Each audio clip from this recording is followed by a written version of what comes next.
Chinese New Year is upon us, the festive spirit is in the air, and so is the coronavirus. And that's what I'm going to be talking about today. Well, talking about the discussion more than anything else. It doesn't make too much sense to actually talk numbers because we're getting live updates all the time and it's literally changing at every minute. Now, I will say yesterday I did hear that the 2 confirmed cases here in Shenzhen were cured, fully cured, but again, who knows what's going on today. We do have a pretty reliable stream of data though. Towards the end of this video, I also will talk about my experiences of being quarantined back in 2009 when we had the swine flu scare. I think it was mostly coming out of Mexico, Central America kind of region, and that might be an interesting story. But on to the actual topic of the discussion around coronavirus. So a lot of people in China here, they are ultra critical of the Wuhan government on how they handled this. There's a lot of kind of insulting of the government going on online. There's a lot of people upset about it. And that may already fly in the face of how people understand China, because most people think, oh, you can't criticize the government here. No, you're wrong. You can on social media, and also there's even a dedicated government website. If you actually want a response from the government, you can go on there and complain also. But of course, the Western media has picked up on this also, and all of the vloggers who seem to make a career out of bashing China. How could they not? This is a pretty awesome opportunity. But let's put this into perspective for a second. There were some specific things that Wuhan could have done to contain this quicker and round everybody up. Ironically, maybe that relies on the authoritarian power that people don't want China to use. But nonetheless, there were some big things and some small things that they could have done to handle this better. But at the end of the day, we started getting live stream updates and all kinds of stuff, even actual live stream reports of reporters walking around Wuhan and talking to people after 2 or 3 deaths. And you know what? You have to establish a pattern. You have to establish that, okay, we've got an issue here. There are some connected cases, and now this is something that's going to be really serious. Thereafter, what they've done is in all the cities, they've set up special hospitals, special quarantine zones. When you go over to Hong Kong, when I went over to Hong Kong, even last week, we have to fill out some special forms with all kinds of medical details and medical information. Obviously, on the Hong Kong side, the temperature is being checked as you come in. As always, they've been doing that for, I think, nearly 10 years now. And there's all kinds of things in place. A lot of the Chinese New Year celebrations in the major cities have been shut down because they don't want big crowds of people coming together. And the city of Wuhan, of near, I think it's around 9 million people, has been pretty much shut down. Transport going in and out. Now you tell me anywhere else in the world that they'll be able to deploy solutions like this. They are really doing everything they can to contain this. Now, when these career China virtue signalers join the conversation, I think the response here should just be more or less, aw, how cute. You want to join in our conversation. Now that may have sounded condescending, and that's because it was supposed to be. And let me put that into perspective for you. There are a lot of Chinese people here who did go to the US during their Chinese New Year holiday, and hardly any of them were aware that 4,000 plus people from a much smaller population have already died from the flu virus in the US, and that it's shaping up to be the worst flu season of the decade. Now, granted, the strain that's going on in China, there's a lot more to be concerned about it, but after a certain number of thousands of deaths, you'd think that there should be a conversation around, okay guys, what should we be doing about crowd control or the movement of people or what's going on? Of course, they're not going to be able to deploy a lot of the quick solutions like China can, where they just say, okay, we're shutting this city down. But having a little bit more of a discussion so that people who are planning on going to the US are fully disclosed and they can make up their mind for themselves if they want to take the risk or not, I think is pretty important. But perhaps the thing that warrants my little condescending remark earlier on is the fact that we're talking about a place here that's virtue signaling China, that has people running around the country trying to convince people not to vaccinate their kids, and even outright lying, saying that it's directly linked to autism, when we've got all of the data to prove that that's not true. Yay, freedom of speech! So now what you've got is you've got preventable diseases. We're not talking about a new strain that we have no idea what to do with yet.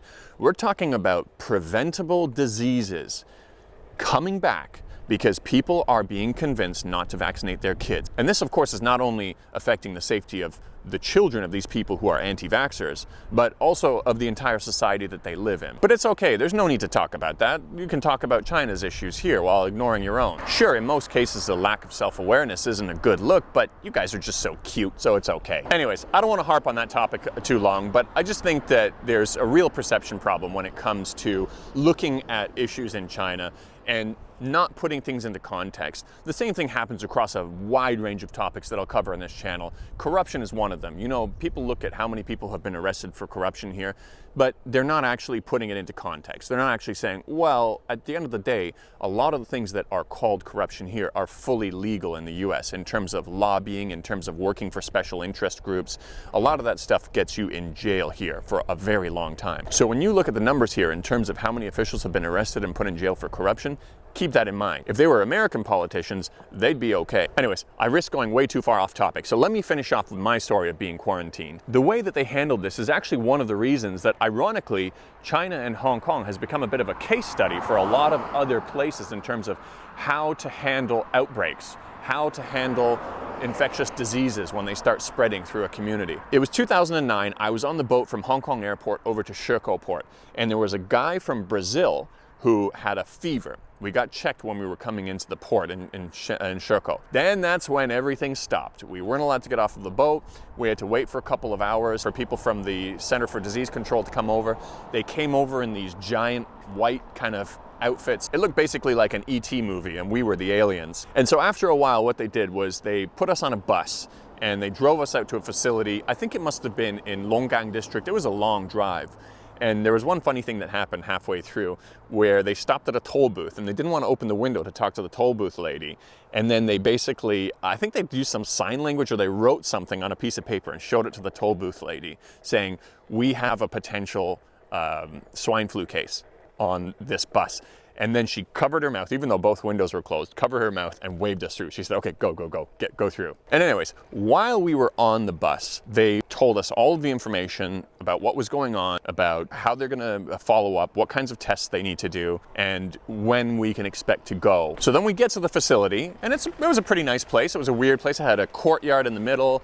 It had a balcony out back, which overlooked a pretty nice little lake area or a little pond.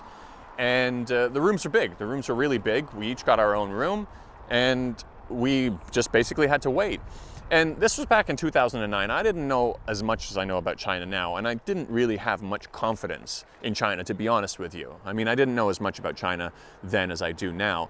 And so what I did was I was using a BlackBerry then, and I triangulated my location. I got my coordinates, and I called my parents, and I said, contact the Canadian consulate and let them know where I am and see if they can get some more information. Because the communication wasn't great when we were in the hotel. We were just kind of waiting around. So they went off to contact the Canadian consulate to see if they can kind of make sure that we're all being treated well, and we were, but also that we're being kept in the loop. We weren't allowed to leave the facility, although the doors weren't locked, and we had these little individual garbage cans in our room which had the biohazardous garbage bag. So you could tell any garbage we were using, they were going to be put away in a special place where they were going to be incinerated or something, I don't know. But there was one time when they brought us meals, and then after I was done with, they were like takeout containers, I wanted to go outside to throw it in the outside garbage. And a couple of the guys who had those hazmat suits on, one of them had their hat off and they're having a smoke. And so I opened up the door to go out because there's a big garbage can beside them, and they said, no, no, no, and they waved me to go back in. They were freaked out. It was pretty funny. But in the end, it took, I think we were there for just over 24 hours, and they verified that the other guy didn't have swine flu. They took all of our contact details just in case they needed to reach us later, in case something did come up. And it was really, really comprehensive. Like, they knew, this was back in 2009, and they had all their T's crossed and their I's dotted. It was pretty impressive. That story was even picked up by one of the newspapers, and you can search for my name and search in I was quarantined in my name, and you can find the original article back in 2009. But overall, the experience was quite impressive. It was a bit of an adventure. There were some people who were quarantined along with me who were a little bit worried, but I just thought it was a pretty cool adventure. But anyways, that was the only purpose of this vlog entry. It was just to have a little bit of a rant about the communication that's going on around the coronavirus, and to tell you that little story about that time when I was quarantined in a government facility, shipped off somewhere on a far corner of Shenzhen. So that's it, guys. Happy Chinese New Year to you, to whoever's celebrating it. Happy Chinese New Year to you, even if you don't celebrate it. And I'll see you on the next vlog.